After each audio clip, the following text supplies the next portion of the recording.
चलिए आगे बढ़ते हैं। उधर पंडित सुखराम को आज अंतिम विदाई दी जाएगी। उससे पहले 11 बजे मंडी के सेरी मंच पर सुखराम के पार्थिव शरीर को अंतिम दर्शन के लिए रखा जाएगा और उसके बाद उनका अंतिम संस्कार होगा।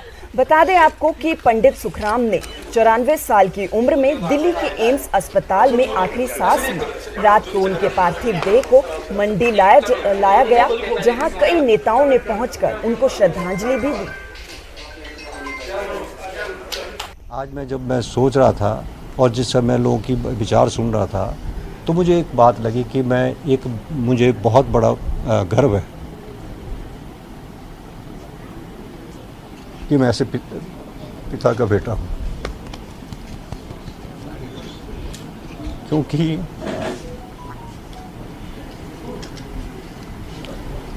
बहुत कुछ किया उन्होंने और आज लोग उनकी तारीफ कर रहे थे तो बेटे के रूप में मेरा मन भर गया। मगर इतना ही मैं बोल सकता हूँ कि इनके जैसा व्यक्ति मैंने आज तक अपने पूरे जीवन में नहीं देखा है। एक प्रेरणा के स्रोत रहे हैं। कैसे इन्होंने बर्तन धो के अपनी शिक्षा ग्रहण की, लोगों के घर बर्तन मांजते थे, शिक्षा ग्रहण की। तो मैं समझता हूँ एक आम घर से निकलकर इन्होंने जो ऊंचाई छुई है वो एक सोचने वाली बात है। कोई सपन में भी नहीं सोच सकता है। जिस चीज़ विभाग में रहे, चाहे वो प्रदेश में रहे, चाहे वो देश के अंदर रहे, उन्होंने अपना नाम कमाया है। उनकी जो कमी है उसकी भरपाई करना बहुत ही मुश्किल है और हम चाहते हैं, हम उनसे प्रेरणा लेते हैं। भगवान से प्रार्थना करता हूँ कि भगवान अपने चरणों में उनको स्थान दे, उनकी आत्मा को शांति दे। उनका नुकसान ये मंडी वासियों को न हुआ, हिमाचल प्रदेश में और देश के सभी लोगों को हुआ। और जहाँ तक कांग्रेस पार्टी, मैंने जैसे पहले कहा कि उन्होंने एक महान नेता खोया है, आज हम सबको दुख है।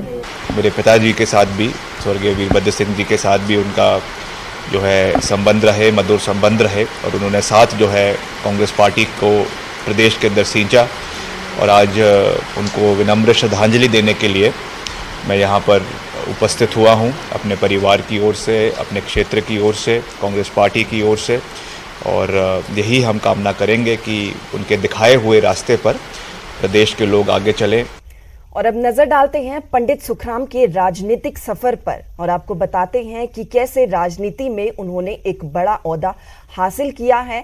5 बार वो विधानसभा के चुनाव भी जीते, 3 बार लोकसभा के चुनाव जीते। एक बड़ा ही रुतबा उनका राजनीति के सफर में, एक अपना बड़ा नाम पंडित सुखराम का, वो आपको दिखाते हैं ग्राफिक्स के जरिए। आपको बताते हैं उनका राजनीतिक सफर क्या रहा, किस तरीके से।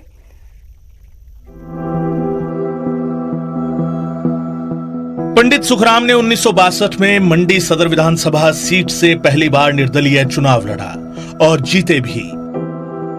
1967 में कांग्रेस पार्टी का टिकट मिला और फिर से चुनाव जीतकर विधानसभा पहुंचे। इसके बाद पंडित सुखराम ने कभी पीछे मुड़कर नहीं देखा। उन्होंने सदर विधानसभा क्षेत्र से 13 बार चुनाव लड़ा और जीत हासिल की। पंडित सुखराम ने कभी हार का मुंह नहीं देखा। केंद्र में उनकी जरूरत महसूस होने पर उन्हें लोकसभा का टिकट भी दिया गया। वो लोकसभा चुनाव भी जीते और केंद्र में विभिन्न मंत्रालयों का कार्यभार संभाला। 1984 में सुखराम ने कांग्रेस पार्टी के टिकट पर पहला लोकसभा चुनाव लड़ा और प्रचंड बहुमत के साथ संसद पहुंचे। 1989 के लोकसभा चुनावों में उन्हें भाजपा के महेश्वर सिंह से हार का सामना करना पड़ा। 1991 के लोकसभा चुनावों में सुखराम ने महेश्वर सिंह को हराकर फिर से संसद में कदम रखा। 1996 में सुखराम फिर से चुनाव जीतकर लोकसभा पहुंचे। 1998 में कांग्रेस से अलग होकर उन्होंने हिमाचल विकास कांग्रेस के नाम से अपनी पार्टी बनाई और लोकसभा का चुनाव लड़ा। हालांकि इसमें वे बुरी तरह से हार गए और उनकी पार्टी के सिर्फ एक सांसद ने जीत हासिल की। ये थे शिमला से कर्नल धनीराम शांडिल। पंडित सुखराम ने हिमाचल विकास कांग्रेस नाम से नई पार्टी बनाई। इस पार्टी ने पूरे प्रदेश में विधानसभा का चुनाव लड़ा और 5 सीटों पर जीत हासिल की। 1998 में प्रदेश में गठबंधन की सरकार बनी और पंडित सुखराम की हिविका ने भाजपा को समर्थन देकर प्रेम कुमार धूमल को पहली बार मुख्यमंत्री बनाने में योगदान दिया। पंडित सुखराम ने 2003 में अपना आखिरी विधानसभा का चुनाव लड़ा और फिर 2007 में सक्रिय राजनीति से संन्यास का ऐलान कर दिया और अपनी राजनीतिक विरासत अपने बेटे अनिल शर्मा को सौंप दी।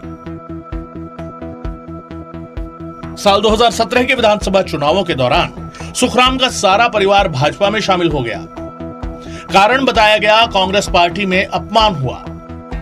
2019 के लोकसभा चुनावों के लिए सुखराम ने अपने पोते आश्रय शर्मा के टिकट के लिए एड़ी चोटी का जोर लगा दिया, लेकिन टिकट नहीं मिली। इससे खफा हुए सुखराम एक बार फिर अपने पोते के साथ कांग्रेस में शामिल हो गए। पंडित सुखराम को संचार क्रांति के मसीहा के तौर पर जाना जाता है। बतौर लोकसभा सदस्य पंडित सुखराम ने दूरसंचार राज्य मंत्री के स्वतंत्र प्रभार के रूप में अपना आखिरी कार्यकाल देखा। इस दौरान पंडित सुखराम ने प्रदेश सहित देश भर में जो संचार क्रांति की शुरुआत की, आज भी उसका जिक्र होता है। लोगों के हाथ में आज जो मोबाइल फोन है, अगर उसे पंडित सुखराम की देन कहा जाए तो शायद गलत नहीं होगा। Bureau report, news 18 Himachal.